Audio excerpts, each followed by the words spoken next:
Então, bom dia a todos. Nós estamos agora reiniciando, né, as nossas atividades das reuniões de atualização em temas relevantes na prática clínica.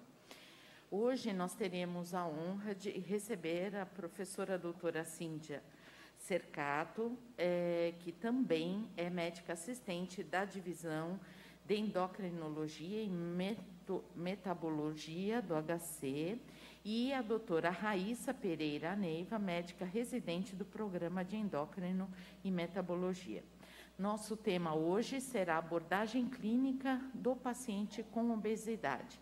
E, ao final da apresentação, nós estaremos à disposição para discutir dúvidas. Muito obrigada, Cíntia, Raíssa, por toda a disposição e trabalho de preparar essa reunião para o Departamento de Clínica Médica, e a palavra é de vocês. Muito obrigada.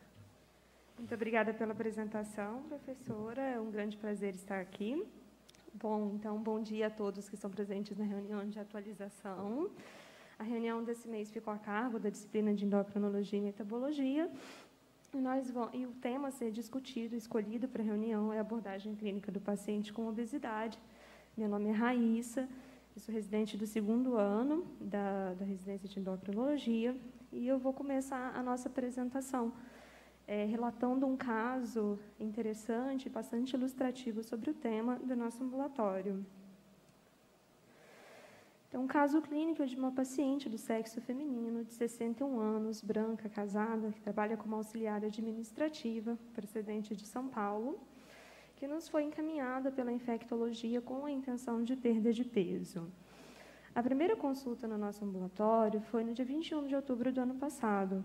E já nesse primeiro encontro, a paciente relatava sentir-se bastante desconfortável com um peso há cerca de 2 anos, quando atingiu 90 quilos, e ela desejava iniciar o tratamento de obesidade, visando a melhora da autoestima e qualidade de vida, além do melhor controle das suas muitas doenças graves, como ela mesma dizia. E relatava nunca ter feito tratamento prévio para perda de peso. Quando questionada sobre alguns pontos mais específicos da anamnese dirigida para a obesidade, como, por exemplo, o histórico e fatores etiológicos, a paciente não sabia informar sobre o peso ao nascer, mas relatava peso normal na infância e na adolescência, porém um ganho progressivo após a gestação, em 1992, e uma acentuação do ganho de peso há 2 anos, quando houve a troca do esquema de tratamento antirretroviral para a doença de base que a paciente acompanhava na especialidade de origem e início de dolutegravir e lamivudina. Em relação aos padrões de alimentação, a gente caracterizou a paciente inicialmente como apresentando um padrão mais hiperfágico, ou seja, se alimentando com grandes quantidades de alimento nas principais refeições, inclusive com repetição dessas principais refeições, além de um hábito de beliscar azeitonas, frutas e biscoitos, principalmente no intervalo entre essas refeições. Negava comportamentos compulsivos e hábitos noturnos. E a motivação para o tratamento era principalmente a melhora da autoestima, das comorbidades e qualidade de vida. Sobre os antecedentes pessoais e comorbidades, a paciente teve o diagnóstico em 1994 de uma infecção pelo vírus da imunodeficiência humana, atualmente assintomática, com carga viral indetectável CD20 de 1.200, um episódio de infarto agudo do miocárdio em 2000, ano em que ela também precisou fazer uma cirurgia de revascularização, como sequela, uma insuficiência cardíaca com fração de ejeção reduzida de 25%, diagnóstico de diabetes do tipo 2 em 2010, relatava algumas crises esporádicas de nefrolitíase, a última tendo acontecido em 2019, e relatava também ser ex-tabagista, com uma carga tabágica estimada em aproximadamente 30 anos máximo, tendo interrompido esse hábito há 12 anos, além de ser ativista social. Sobre os antecedentes familiares, destacava-se o fato dos pais ainda vivos também serem portadores de obesidade e filho com sobrepeso. Sobre as medicações em uso, algo sempre importante da gente abordar na anamnese do paciente com obesidade, tentando identificar alguns possíveis desencadeantes de ganho de peso, como, por exemplo, a glicosida, no caso dessa paciente, que também fazia uso de dolutegravir e lamivudina, metformina, empagliflozina, AS, carvedilol, losartano, espironolactona, amiodarona, atorvastatina e ciprofibrato.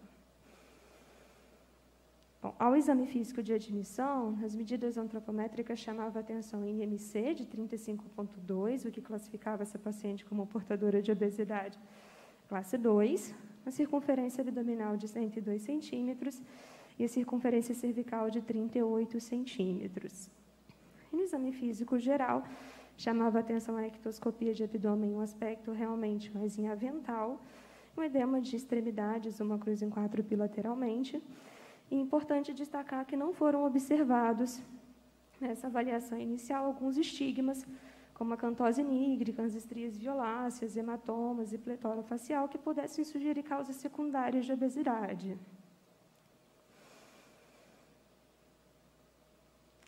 Então, apresentado esse cenário inicial, a gente gostaria de interagir um pouquinho com a plateia, fazendo algumas perguntas introdutórias, que vão ser respondidas pela doutora Cíntia ao longo da apresentação. A primeira pergunta é: qual a porcentagem dos pacientes com obesidade que apresenta resposta satisfatória à mudança de estilos de vida, dieta e exercícios físicos, principalmente? 10%, 25%, 40% ou 55%? O link para a resposta está no slide, a gente vai dar alguns minutinhos para vocês responderem. Lembrando que uma resposta satisfatória, a gente considera uma perda de aproximadamente 10% do peso. Segunda pergunta: em relação às medidas não farmacológicas em obesidade, podemos afirmar que alternativa A, o fracionamento da dieta, o famoso comer de 3 em 3 horas, melhora o resultado da intervenção nutricional. Alternativa B, o exercício físico tem resultados inferiores em relação à dieta para perda de peso. Alternativa C, o jejum intermitente é superior à restrição calórica diária. E alternativa D, as dietas low carb levam a maior perda de peso quando comparadas às dietas low fat em curto e longo prazo. O link para a resposta também está no slide. E a terceira pergunta: em relação ao tratamento farmacológico da obesidade, é correto afirmar que só deve ser prescrito após 3 meses na tentativa de mudança de estilo de vida. Alternativa B, a sibutramina é contraindicada em pacientes diabéticos. Alternativa C, lipase e amilase devem ser colhidas de rotina em pacientes usando liraglutida pelo risco de pancreatite. E alternativa D, o orlistat reduz o risco de diabetes independente da perda de peso. Só para avisar que nós ficamos uns minutos sem o sistema disponível e que as respostas não foram atualizadas ainda. Vou mostrar rapidamente as perguntas, desde a primeira. Com a porcentagem de pacientes com obesidade que apresenta respostas satisfatórias, mudanças de estilo de vida. Em relação às medidas não farmacológicas em obesidade, podemos afirmar que... Última pergunta, em relação ao tratamento farmacológico da obesidade, é correto afirmar que... Sistematizados, inclusive no sistema de saúde, nos hospitais, onde eles precisariam ser acolhidos.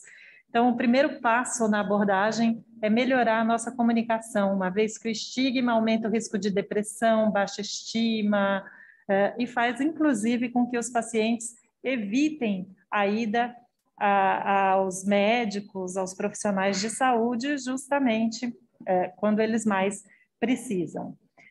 De uma maneira geral, eu gosto muito das diretrizes canadenses, né, que na abordagem do paciente com obesidade traz os 5 As. É frequente que o médico não especialista, ele pergunte assim para a gente quando vem, né, fazer estágio, mas como que eu vou abordar a questão da obesidade sem que o paciente se sinta ofendido, né, por conta de todo esse estigma? E aí, o primeiro A é o ask for permission, né? Então, você que não é especialista, você pode chegar de uma maneira muito delicada e perguntar para o paciente da seguinte maneira: você gostaria de discutir o seu peso comigo? E eu garanto para vocês que a grande maioria dos pacientes vai querer discutir o peso. Alguns não vão querer, mas ele pode dizer, ah, hoje não, hoje eu não quero.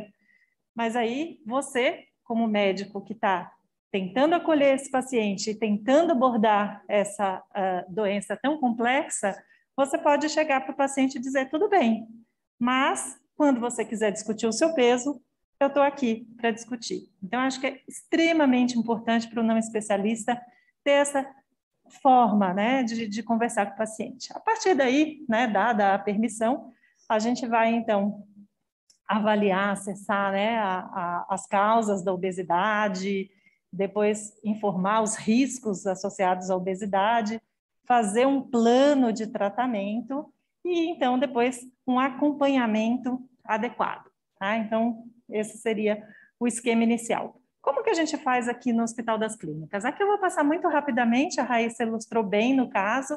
A gente, quando atende um paciente com obesidade, a gente olha o histórico, fatores etiológicos, padrão de alimentação, as doenças associadas e alguns aspectos que são fundamentais no exame físico. Então, no histórico da obesidade, começa quando o paciente nasce, né? A gente sabe que tanto baixo peso ao nascer, alto peso ao nascer, são fatores de risco para a obesidade na vida adulta. Quando começou essa obesidade? Na infância, adolescência, idade adulta? Teve um suposto fator desencadeante? Ah, comecei a ganhar peso quando comecei um tratamento com glicocorticoide, né? Ou então quando eu comecei a utilizar alguns medicamentos para tratar um transtorno de humor, para que a gente possa eventualmente até atuar nesse fator desencadeante. Tratamentos anteriores, já fez abordagens? Que abordagens? Sejam elas nutricionais, de atividade física, se já usou algum medicamento para tratar a obesidade, como que foi essa resposta, que efeitos colaterais ele teve. Então, essa é a forma que a gente faz aí uma abordagem mais dirigida, né? Sempre lembrar de fatores etiológicos que devem ser descartados, síndrome de Cushing, então vocês viram no caso, que a gente olha, né, paciente com pletória, estrias violáceas. Hipotireoidismo a gente coloca aqui, a gente sabe que hipotireoidismo não é um vilão, ganha 2, 3 quilos, não 30, mas existe muito isso, minha tireoide parou de funcionar e eu ganhei peso.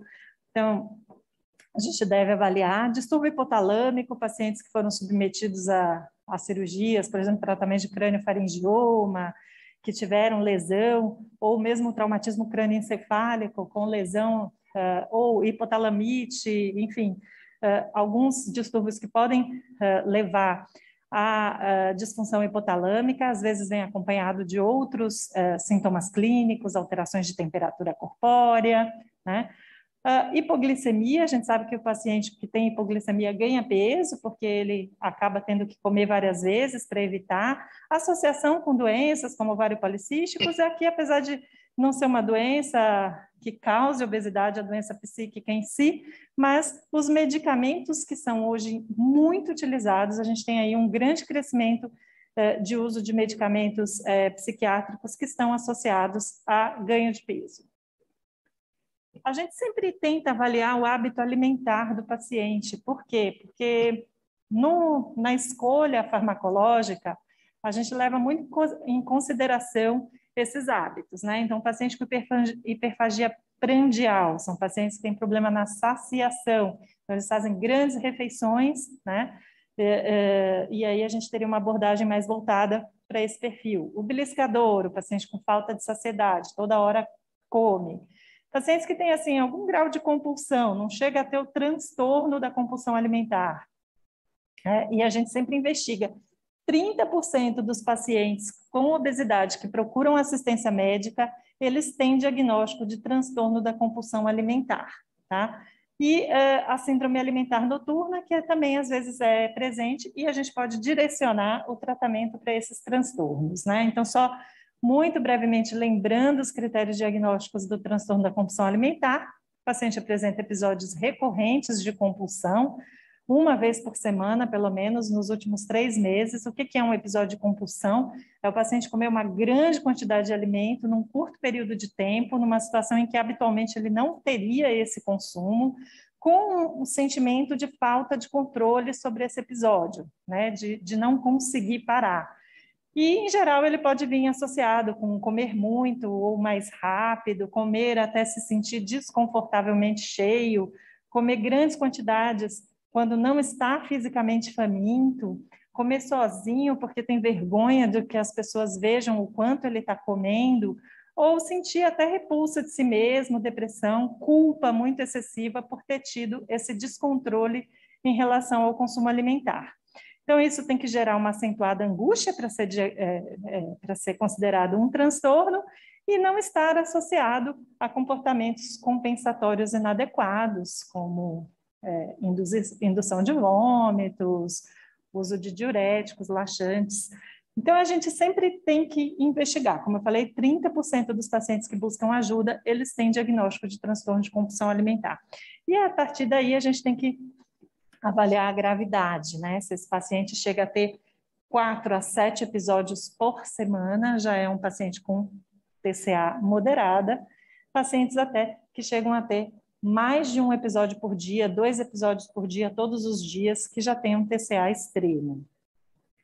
A gente também investiga a síndrome alimentar noturna, é menos frequente do que o TCA, mas é comum a associação, então são episódios recorrentes de comer noturno, então comer após despertar de um sono, né? Então o paciente acorda de madrugada para comer, mesmo que ele tenha jantado, tá? Ele tem consciência, lembrança do que comeu, ele não é explicado por influência externa, como mudança no ciclo dormir, despertar do indivíduo, e também esse comer noturno, ele causa um significante sofrimento para o paciente, para que isso, então, seja considerado um transtorno. Então, dentro dessa anamnese, a gente avalia esse padrão de consumo alimentar e também todas as doenças que possam estar associadas à obesidade. A obesidade, ela é uma doença complexa e que afeta todos os sistemas corporais. Então, independente da área que esse paciente esteja passando, com o especialista que ele esteja passando, certamente muitas das condições podem ser causadas ou então agravadas pela própria obesidade. E dentro dessa avaliação, a gente procura identificar esses fatores. No exame físico, né, então a gente vai, além dos dados antropométricos, a gente usa muito a medida de circunferências, porque elas são indicadoras de risco, então circunferência cervical como risco para a apneia do sono, circunferência abdominal como risco para doenças cardiovasculares, cardiometabólicas, lembrar que a pressão arterial deve ser aferida com um manguito adequado, se você usa um manguito menor, você vai superestimar a pressão arterial, e a evidência, né, de marcadores de resistência insulínica, como a acantose nigricans, surtismo, aqui no caso de estrias, a presença de estrias violáceas largas, para a gente pensar numa síndrome de Cushing. Em geral, a obesidade tem estrias nacaradas, menores do que 1 centímetro, as alterações osteoarticulares dos pacientes, que inclusive podem limitar a abordagem não farmacológica desses pacientes. Bom, a partir do momento que a gente avaliou esse paciente, a gente precisa estabelecer metas de tratamento, né? E pode perguntar para qualquer paciente que queira abordar a obesidade que peso que ele gostaria de pesar, e frequentemente o peso que vai vir na mente é o peso ideal ou metas extremamente arrojadas. Às vezes o paciente diz que quer perder 20, 30 quilos, você pergunta quanto tempo tem que você não pesa esse peso que você quer atingir, e é um peso da adolescência, é um peso que ele não vai atingir com o tratamento. Então, a gente, na primeira abordagem desse paciente, a gente já deve conversar que grandes benefícios a gente pode obter com perdas modestas de peso.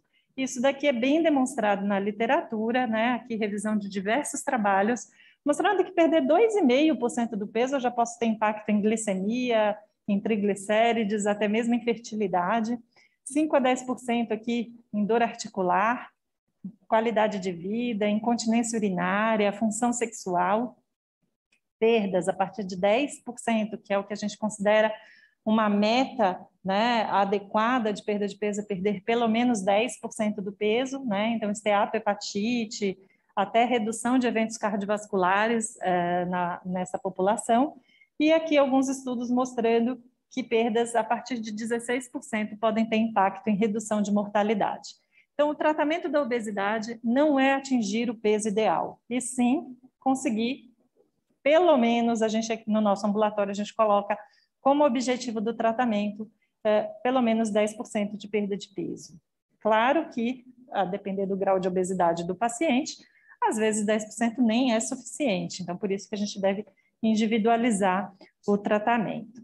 Então, falando um pouquinho sobre as estratégias de tratamento, eu vou falar aqui um pouco mais de estratégias não farmacológicas, tá? Que eu acho que existe muito mito, existe muita dúvida em relação a isso, e os pacientes gostam muito de saber a opinião médica a respeito dessas estratégias, né? Então, quando a gente fala em mudança de estilo de vida,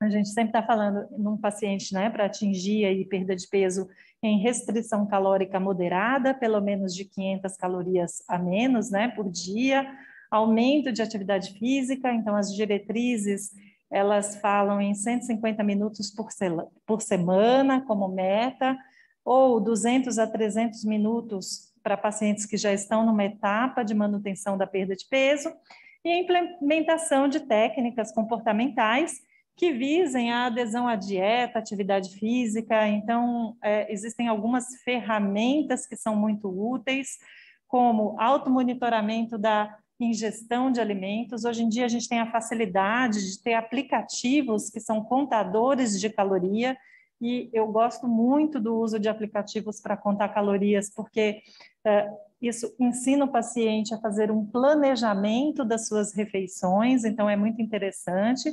Além de, na fase de manutenção, a própria automonitoração do peso do paciente. Quer dizer, uma vez que você está na fase de manutenção, é muito importante que o paciente tenha o hábito de se pesar. Fugir da balança não ajuda, pelo contrário, você tem que perceber o que está acontecendo com o seu peso para que você possa ajustar as medidas de manutenção, né? Então, na fase de manutenção, a gente pede que o paciente pelo menos se pese uma vez por semana. Bom, falando aqui já sobre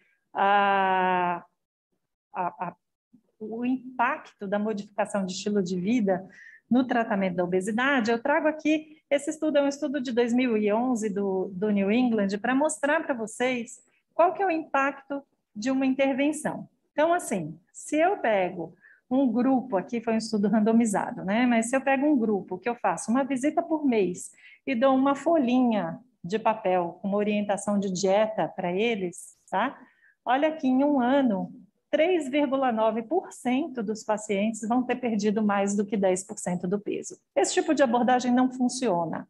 Se você não tem tempo e vai entregar uma folhinha, não vai funcionar para o seu paciente. Você, então, precisa ou fazer uma abordagem direcionada ou, eventualmente, encaminhar. Já adianto que a gente aqui não tem condição de receber todos os pacientes com obesidade, é muito complicado isso, porque, infelizmente, no nosso país, obesidade não é tratada no SUS, com raras exceções, né? Aqui a gente é um serviço de referência, mas é uma doença extremamente frequente que não poderia só ter atendimento num serviço de referência. Se a gente faz já um aconselhamento com visitas mensais, com orientação com nutricionista, com educador físico, com psicóloga, né? Então, a gente já está aqui com investimento já de outros profissionais. Então, aqui nesse estudo, eles tinham esses coaches em modificação de estilo de vida, seguindo as recomendações do estudo do Diabetes Prevention Program. Você vê que 10% dos pacientes conseguem perder mais do que 10% do peso. Então, a modificação de estilo de vida é extremamente importante, mas ela vai trazer resultado para 10% dos seus pacientes em um ano ou em 2 anos. Se você otimiza esse aconselhamento, né, com o tratamento, aqui nesse caso desse estudo era oferecido, na época, 2011, os remédios que a gente tinha, Orlistat, Sibutramina, ou ainda substitutos de refeição que podem ser tentados otimizar, né, então você intensificar, aí você praticamente aumenta 2,5 vezes, dobra o seu resultado na abordagem da perda de peso desses pacientes, né? Então, assim, modificação de estilo de vida isolada é a base do tratamento, mas ela isolada, ela vai ser responsável por um resultado satisfatório em apenas 10% dos pacientes.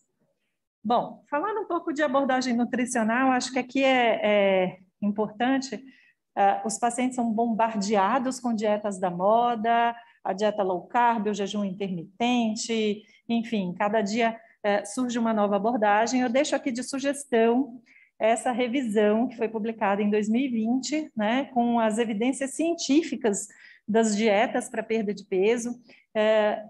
E essa revisão ela tentou abordar, inclusive, a composição de macronutrientes, quer dizer, uma dieta low carb, uma dieta low fat, o papel do jejum intermitente, dietas populares, então dieta Atkins, Ornish, enfim, são inúmeras as dietas, né, que a gente tem aí disponíveis.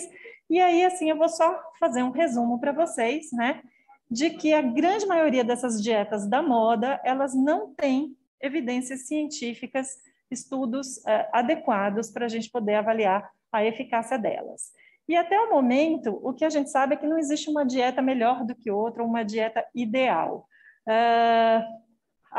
Em relação a macronutrientes, a qualidade da dieta importa sim, porque se eu tenho um paciente, eventualmente, que tem triglicérides aumentado, glicemia alterada, certamente ele vai se beneficiar de algum grau de redução de carboidrato. Se o paciente ele tem uma dislipidemia, certamente ele vai se beneficiar de uma dieta mais low fat, mas de um modo geral, o que a gente pode dizer é que o que faz perder peso é você fazer restrição calórica e o paciente aderir a essa abordagem. Então, a adesão é um dos pontos fundamentais nessa resposta. De um modo geral, low carb não é superior a low fat em longo prazo. No curto prazo, ela até pode perder um pouco mais de peso, mas em longo prazo não há diferença.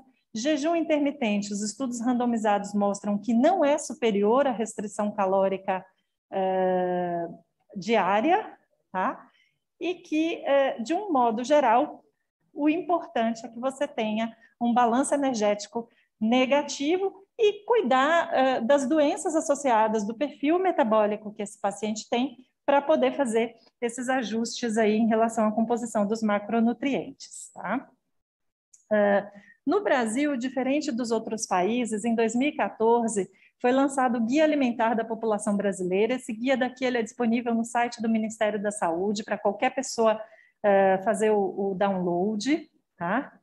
E o Guia Alimentar ele foi muito elogiado no mundo inteiro porque ele traz uma abordagem diferente. Ele é diferente da pirâmide, que você diz quantas porções de cada alimento que o indivíduo deve consumir. É um guia que é baseado na redução do consumo de alimentos ultraprocessados, em que existe a orientação de que os pacientes façam cada vez mais uso de alimentos in natura, de alimentos preparados em casa, e que se evite alimentos prontos para o consumo, né? Então, é um guia muito mais baseado no processamento dos alimentos para que se obtenha uma adequada nutrição, né? E faz todo sentido, né?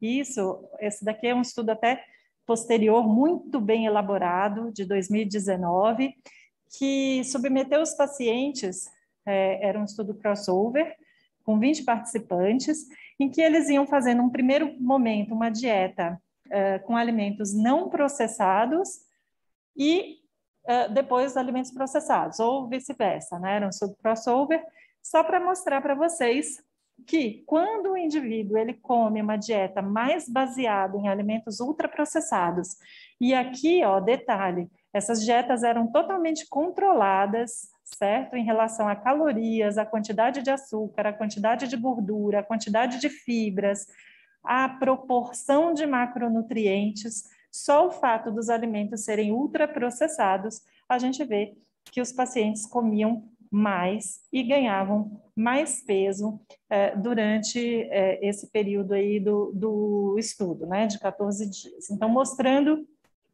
que a dieta rica em alimentos ultraprocessados interfere com o processo de saciedade e os pacientes acabam ingerindo mais calorias. Então, é muito importante, como orientação geral, já que, né, nós médicos somos consultados, que a gente fale para o paciente tentar reduzir o consumo desse grupo alimentar. Uma outra coisa que acontece com frequência é essa orientação de comer de 3 em 3 horas, fracionar a dieta e tudo mais. Então, os estudos randomizados controlados, publicados com manipulação na frequência alimentar, eles não mostram diferença se você comer 6 vezes por dia ou comer 2 vezes por dia. Então, fracionar a dieta não muda o resultado da abordagem. E aqui eu trago uma reflexão, né? Não estou dizendo que não é para comer de 3 em 3 horas. O que eu estou dizendo é que se você for fazer uma dieta fracionada, ela tem que estar muito bem calculada ao longo do dia em relação às refeições principais. Porque pensa, num mundo que a gente tem aqui uma oferta abundante de alimentos, é muito improvável que se você aumente a frequência alimentar, que isso daí não seja acompanhado de piores escolhas. Então, às vezes, se você chega e dá esse tipo de orientação para o paciente, então fraciona a dieta, come mais vezes, sem estar dentro de um programa estruturado, é possível que ele até passe a comer mais, né? Então, cuidado com esse tipo de abordagem. Aqui, só para mostrar para vocês, dados da população americana, vou pegar aqui as crianças de 2 a 18 anos, mostrando aqui ao longo de décadas, como que foi o consumo alimentar, né? E o que vocês podem observar é que em relação aos alimentos, não houve aumento de calorias, né? Apesar de ter explodido a obesidade nos Estados Unidos, não houve um aumento do consumo de calorias nas refeições. O grande problema que aconteceu foi que aumentou muito as calorias nos snacks, nessas beliscadas, nesses lanches, que frequentemente são escolhas por alimentos ultraprocessados. Então, talvez a gente tenha que tomar cuidado com o tipo de orientação que a gente dá para os nossos pacientes em relação à alimentação. Falando um pouco da atividade física, né, a dieta, sem dúvida nenhuma, é superior ao exercício físico num processo de perda de peso, tá? Então, aqui é uma revisão da Cochrane, de 2006, que pegou vários estudos, mostrando que se eu coloco um grupo para fazer dieta e um grupo para fazer exercício, o grupo com dieta, ele acaba perdendo mais peso. Bom, mas eu não quero só que ele faça só dieta, eu quero que ele faça dieta mais exercício. Tem impacto? Tem. Ele vai perder 650 gramas a mais se ele associar a dieta com exercício. Nossa, mas isso daí é muito pouco, será que eu não devo recomendar? Não estou querendo falar mal do exercício, o que eu estou querendo dizer é que o papel da dieta da restrição calórica é superior ao exercício em relação à perda de peso. Frequentemente os pacientes, eles falam para a gente, eu não estou conseguindo ter resultado porque eu não estou fazendo exercício. E aí a gente precisa dizer, não, o exercício ele vai ser importante, mas a gente vai aqui revisar a questão da alimentar, porque é onde a gente vai conseguir aqui o melhor impacto. E aqui é um dos grandes problemas, né? As pessoas acham que quanto mais exercício elas fazem, mais calorias elas queimam. Então, esse daqui é um modelo que se acreditava, né? Que a atividade física ela teria um papel aditivo no gasto energético. Se eu queimo 500 calorias a mais com atividade física, eu estou tendo um gasto energético de 500 calorias nas 24 horas, e aí, com isso, eu até posso comer mais 500 calorias que eu vou conseguir manter o peso. E, na verdade, né, o grupo do Pontzer tem mostrado que o que existe é um modelo constrito. A partir do momento que você aumenta a atividade física, você até um grau, você aumenta o seu gasto energético, mas você começa a ter redução da participação dos outros componentes do gasto energético de 24 horas, que fazem com que você tenha aí um aumento, mas não aditivo do que o exercício físico traz. Nossa, mas então é importante eu não indicar de jeito nenhum. O exercício físico é fundamental para manter peso, tá? É a principal estratégia de manutenção do peso perdido para a saúde cardiovascular, inclusive para melhora de composição corporal, que vai trazer um impacto muito importante no resultado do tratamento, né?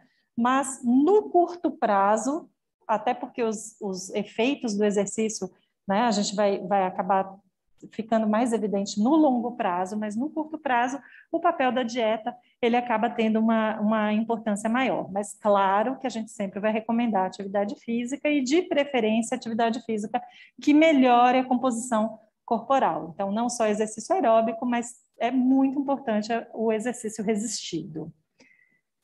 E aqui só um trabalho para mostrar que, depois de uma intervenção com perda de peso, né, aqueles pacientes que mais fizeram atividade física foram os que conseguiram ter menos recidiva do peso ao longo dos anos, né? Então, a atividade física aqui tem um papel fundamental na manutenção da perda de peso. Falando um pouquinho sobre as estratégias, então, farmacológicas, é muito importante que a gente baseie o nosso tratamento farmacológico em diretrizes nacionais ou diretrizes internacionais. Aqui no Brasil, a gente tem as diretrizes brasileiras de obesidade de 2016, que foram publicadas pela Associação Brasileira para o Estudo da Obesidade e da Síndrome Metabólica, que eu tenho muito orgulho de atualmente ser presidente e de ter sido presidente em 2016, quando essas diretrizes foram lançadas. A gente também tem diretrizes da Endocrine Society, então sempre basear o nosso tratamento em diretrizes reconhecidas.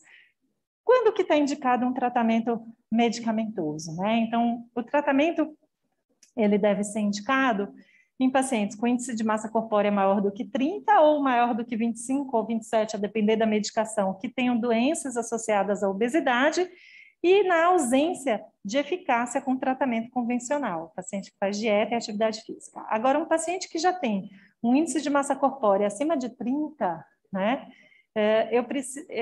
As diretrizes, elas trazem que você já pode iniciar um tratamento farmacológico, porque dificilmente um paciente com índice de massa corpórea maior do que 30 já não fez alguma abordagem para tentar perder peso. Então, não preciso esperar para iniciar o tratamento desse paciente. Um grande problema que a gente tem com a farmacoterapia da obesidade é que ela é subutilizada, né? Então, aqui é um estudo recente, né, mostrando que somente 2,4% dos pacientes, aqui no caso é uma coorte americana, estavam com prescrição de medicação anti-obesidade, tá? Mostrando que existe uma subutilização desse tratamento, né? Quando a gente avalia o tanto de pessoas que poderiam ter indicação de tratamento, a gente vê que o tratamento da obesidade não é prescrito frequentemente. Existe muito estigma em relação ao uso dessas medicações. Por que ele é tão estigmatizado? Primeiro que a gente enfrenta um problema, que a obesidade não é reconhecida como doença. Frequentemente, as pessoas, até os próprios pacientes, acham, não, a culpa é minha, eu que não faço as coisas, né? Então, um não entendimento das vias complexas de regulação do apetite. Segundo, é um uso inadequado das medicações, né? Então, infelizmente, a gente sempre até fala que os remédios que são aprovados são remédios para tratar a obesidade, não remédios para perder peso, porque existe essa questão das pessoas quererem usar para perder 1, 2 quilos, uma visão muito estética do problema. As fórmulas antiéticas, né, esse monte de besteira de formulação em farmácias, né, com milhares de componentes herbais, né, recentemente aí a gente está agora na mídia estourando aqui o caso da paciente que veio aqui para o Hospital das Clínicas usando um composto emagrecedor com 50 ervas naturais, e que ela evoluiu com hepatotoxicidade, foi submetida a um transplante hepático e acabou não resistindo. Então, a gente tem que ter, e existe essa noção, né, de que qualquer fitoterápico natural poderia ser útil, a gente sabe que além de não ser eficaz, é arriscado, né, tem problemas. A gente tem um histórico ruim, muito remédio para tratar a obesidade tinha efeitos colaterais inaceitáveis, precisaram ser retirados do mercado, e felizmente, esse tratamento tem evoluído, a gente tem melhorado aqui em relação às opções terapêuticas. A perda de peso com o tratamento é menor do que o desejado, a gente já tem que abordar isso na primeira consulta, o paciente quer chegar num peso normal, o que a gente está buscando? Pelo menos 10% de perda de peso.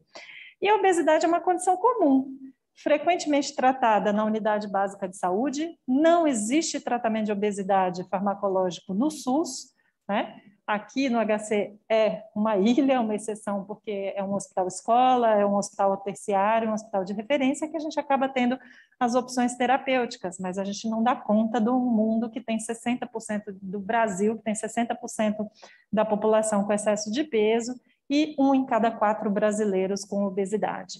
Né? E também a própria falta de treinamento dos profissionais, né? Não tem endocrinologista, não tem especialista suficiente para atender esse tanto da população. Então, a gente precisa melhorar o treinamento dos médicos para abordar a questão da obesidade.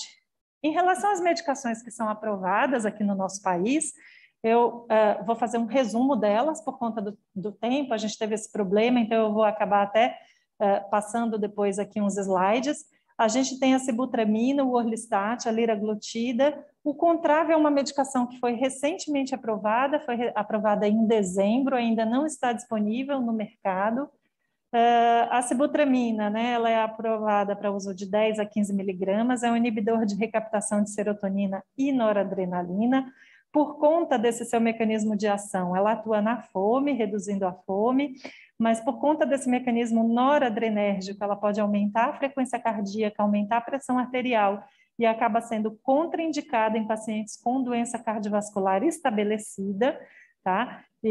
Então, é uma medicação que é eficaz, mas ela é contraindicada em pacientes que têm doença cardiovascular ou hipertensão não controlada, e por ser um estimulante de sistema nervoso central em pacientes com distúrbios psiquiátricos. O orlistat é um inibidor de lipases intestinais, é uma medicação que tem perda de peso bastante modesta, porque não tem ação central, né? Ele é bom por não ter ação central, mas ele é ruim por não ter ação central, porque ele não vai agir na questão da regulação do apetite. E aí ele vai inibir a absorção da gordura, por isso ele tem que ser ingerido durante as refeições, tá? Não, se esqueceu de tomar, não adianta tomar mais tarde. Pacientes que tenham doença inflamatória intestinal, colestase, não devem fazer uso dessa medicação. Os efeitos colaterais estão relacionados com seu mecanismo de ação, esteatorreia, cólicas abdominais. Por diminuir a absorção de gordura, pode ter uma redução da absorção de vitaminas lipossolúveis quando utilizados cronicamente. A liraglutida é uma medicação que a gente tem no mercado mais nova. A dose é de 3 miligramas ao dia, é um agonista do receptor de GLP-1. O GLP-1 ele participa tanto da regulação da produção de insulina pelo pâncreas, mas também é um importante hormônio anorexigênico, atua no sistema nervoso central, desculpa aqui que mudou, atua no sistema nervoso central, levando à saciedade, também tem um papel em apetite hedônico, que é aquela questão do comer por prazer, tá? Teria uma contraindicação em pacientes, né, por conta de estudos experimentais, de aumento de calcitonina, de indução de tumores medulares na tireoide, mas isso só foi visto em estudos experimentais em animais, não tem essa evidência em humanos, mas de qualquer forma, pacientes com neoplasia endócrina múltipla do tipo 2 ou carcinoma medular de tireoide não devem receber liraglutida.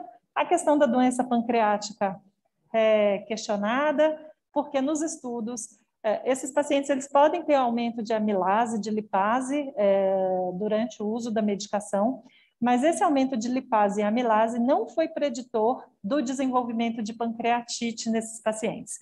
Por essa razão, a gente não recomenda que seja feito o uso, que sejam dosadas amilase e lipase, porque você só vai criar um problema, vai vir aumentado, e aí você vai acabar suspendendo, tirando, então não tem indicação de fazer esse tipo de acompanhamento. Os efeitos colaterais principais são gastrointestinais.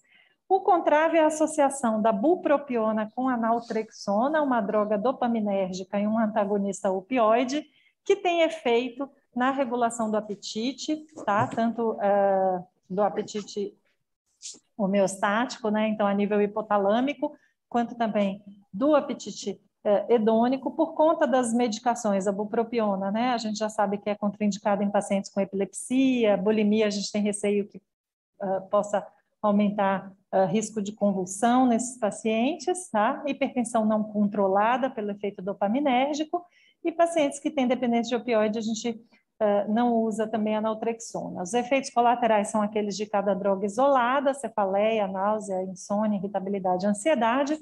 Ainda não temos experiência com essa associação, porque não é simplesmente da bupropiona e naltrexona. O Contrave são as duas medicações na forma de liberação lenta, então isso vai ter um impacto aí na farmacocinética das drogas. A gente está esperando essa medicação no mercado a partir de maio desse ano. Aqui eu vou passar muito rapidinho, então esses são os medicamentos aprovados, lembrando que a gente tem medicações off-label, que eventualmente a gente acaba utilizando, tá? Aqui eu tinha deixado aqui um resumo só do mecanismo de ação. O orlistat, apesar de ter perda bastante modesta de peso, o fato de você reduzir hipertrigliceridemia pós-prandial, fazer chegar mais gordura a nível do íleo terminal, e isso aumentar a produção de GLP-1 pode ter efeitos independentes da perda de peso em relação à prevenção de diabetes, tá? E, por fim, eu vou aqui trazer um desfecho do caso clínico, né? Peço desculpas de não ter dado tempo, mas foi essa questão técnica. E qual foi a orientação? Então, revisitando o nosso caso clínico, essa paciente foi orientada em relação a uma dieta com restrição de calórica moderada, cerca de 500 quilocalorias. A gente tem aí o acompanhamento da nutrição junto com a gente no nosso ambulatório para ajudar nessa orientação. Os exercícios físicos, como essa era uma paciente que tem doença cardiovascular importante, foi feita uma avaliação do cardiologista, se a gente poderia liberar a atividade física, que ela tinha esse antecedente de revascularização miocárdica. Pedimos o monitoramento do peso uma vez por semana, e no caso dessa paciente, como ela tinha doença cardiovascular estabelecida, tinha, portanto, contraindicação para o uso da sibutramina, a gente prescreveu a liraglutida, iniciando com a dose de 0,6 miligramas, e a partir do acompanhamento, essa dose foi sendo titulada, de acordo com a tolerabilidade da paciente, particularmente os sintomas gastrointestinais. O resultado da abordagem foi que em 3 meses a paciente já tinha, né, ela começou o acompanhamento do nosso ambulatório aí no final do ano, já tinha apresentado perda de 8% do peso inicial, melhorou os níveis de hemoglobina, foi possível suspender a glicazida por conta da melhora do diabetes, tá? E ela está em acompanhamento aqui com a Raíssa. O que não esquecer, então, dessa apresentação, e aí eu já fico disponível para as dúvidas. Primeiro passo, a gente tem que evitar o estigma. Então, não esqueçam do ESC, do primeiro A, para a gente tentar abordar de forma bastante respeitosa esse paciente. A abordagem ela deve ser estruturada. Eu mostrei como que é o protocolo de atendimento aqui do HC para facilitar o que a gente não deve esquecer de perguntar. Né? A gente deve desmistificar e discutir com o paciente como que vai ser essa abordagem. Outra coisa, na hora que a gente vai estabelecer as metas, os objetivos do tratamento, não normalizar o IMC ou o peso, não é essa a nossa meta, uma perda de 10% do peso já vai trazer benefícios. E sempre o tratamento baseado em diretrizes nacionais, internacionais, crônico, como outras doenças crônicas não transmissíveis, né? E sempre com acompanhamento médico. Então, muito obrigada, me coloco aqui à disposição. Nós estamos bastante adiantados. Temos alguma pergunta? Não. Então, eu queria agradecer, pedir desculpas pelo problema inicial e agradecer muitíssimo a doutora Cíntia e a doutora Raíssa pela apresentação. Muito obrigada. Obrigada.